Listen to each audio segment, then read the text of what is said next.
আসসালামু আলাইকুম। আমি 27 তারিখে একটা মালের অর্ডার দিয়েছিলাম চায়নাতে। তা আলহামদুলিল্লাহ মালটা আমার 2 তারিখে আসার কথা ছিল। আমি অলরেডি তাদেরকে পেমেন্ট করে দিয়েছিলাম অ্যাডভান্স। তো আমি মনে মনে একটু ভয় ছিলাম যে টাকাটা দিলাম, পেমেন্ট করলাম, কি আমার মালটা আসবে না আসবে না।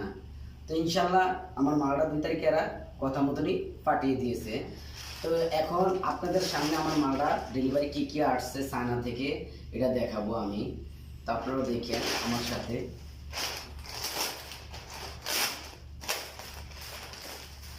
আছে একটা ফিশ, মতলব এটা আমাদের বাংলাদেশে বলা হয় একটা জাল সিস্টেম আসছে আমার ডেলিভারি চায়না থেকে। তারপর আপনার এটার সাথে একটা কি জানি দিয়েছি, এটা পরে দেখাবো না আপনাদেরকে, পরে ভিডিওতে ওপেন করে। তারপর আসছে আপনাদের একটা মাইক ভয়েস।